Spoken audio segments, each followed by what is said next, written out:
4, 3, 2, 1, action.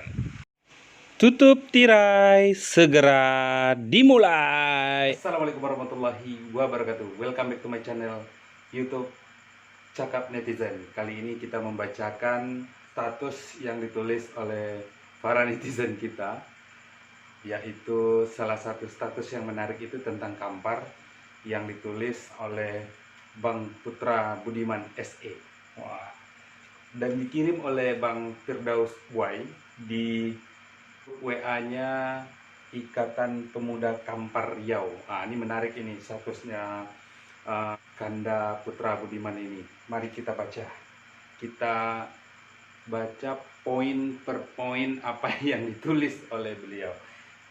Yaitu 8 program kerja utama Ajis Catur. Jadi kita tahu 2017 kemarin ada Pilkada Kampar yang diikuti oleh beberapa calon.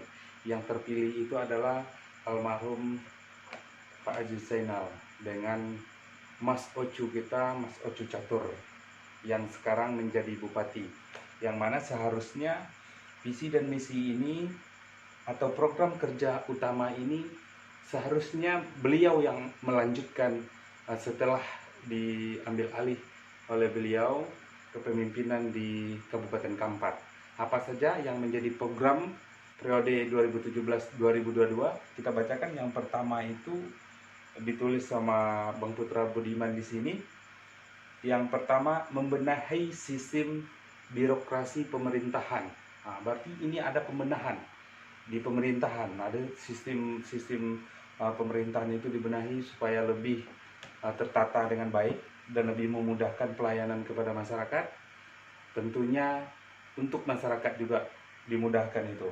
Terus poin kedua yang ditulis oleh Bang Putra Budiman, mengerjakan penyelesaian infrastruktur dan mengajak investor membangun industri atau disebut dengan 3I.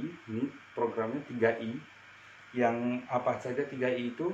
Yang pertama adalah infrastruktur, yang kedua itu investasi dan industri. Ini menarik, ini sangat menarik.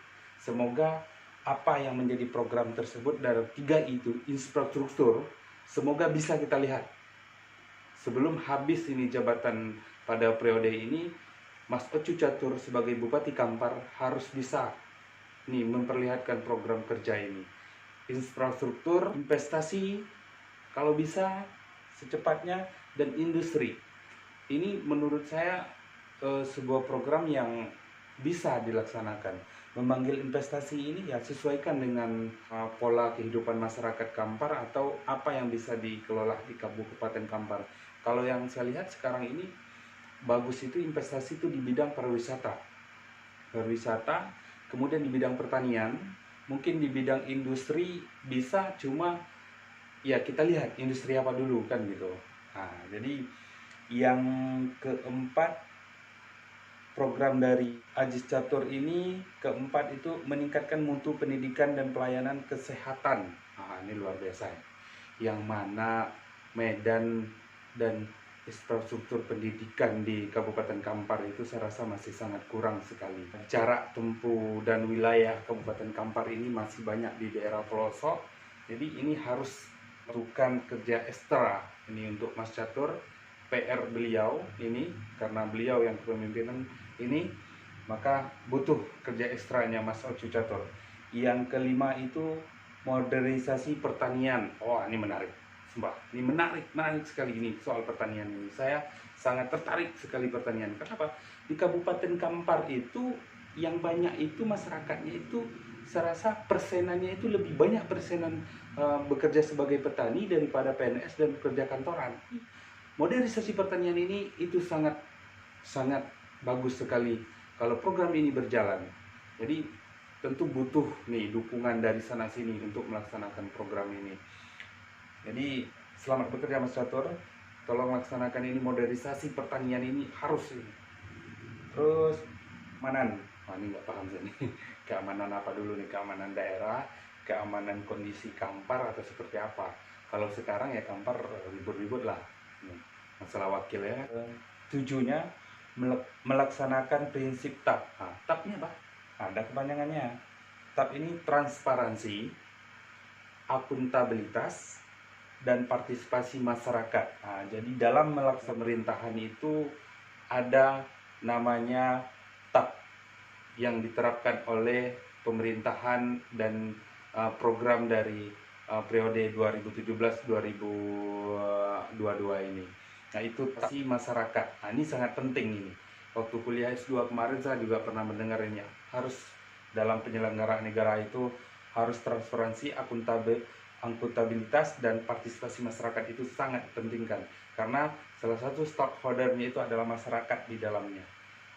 Terus terakhir, optimalisasi dana daerah sesuai dengan kebutuhan. Ini graf 2T APBD pemerintah Kabupaten Kampar ini harus bisa dikelola dengan baik. Jangan habis dengan dana operasional yang terlalu banyak, dengan ini dana itu, tapi tidak ada kita lihat untuk ke masyarakatnya. Harus nih Mas Bupati, Mas Ocu Bupati, harus program ini harus dilaksanakan dengan baik, satu-satu dilaksanakan dengan baik. Bangun Kampar ini sesuai dengan sudah program yang sudah disusun dengan baik. Jangan disibukkan dengan hal ini, dengan hal ini.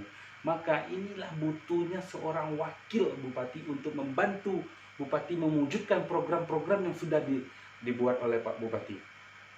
Inilah pentingnya jadi wakil. Tidak bisa hanya bupati sendiri, harus bagi kerja dengan wakil. Wakil yang tentu wakil yang punya kualitas yang baik, punya integritas yang baik, punya leadership yang baik. Supaya apa? Untuk membantu Pak Bupati dalam menyelenggarakan program-program dan visi dan misi yang sudah dibuat.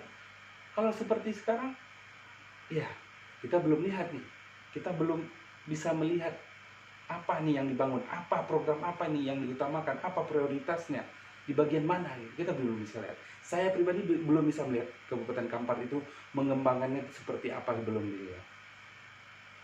Jadi sekali lagi bupati butuh wakil untuk apa? Untuk melaksanakan program-program yang sudah disusun pada periode sebelumnya. Kenapa penting? Ya tentu penting. Karena di saat pilkada kemarin ada wakil. Kalau wakil tidak penting, ngapain? Nah, ngapain diajukan kemarin? Satu bupati, satu wakil. Kenapa? Kenapa harus dua? Kan tentu penting, dan itu amanah undang-undang. Makanya harus ditetapkan segera nih. Kita dorong ini, Pak Bupati meminta kepada DPRD Kabupaten Kampar untuk segera ini wakil ini diutuskan. Siapa yang menjadi wakil? Harus. Saya siap. Secara pribadi saya nyatakan saya siap menjadi wakil. Kalau tidak ada lagi tokoh-tokoh yang bisa menjadi wakil. Siap?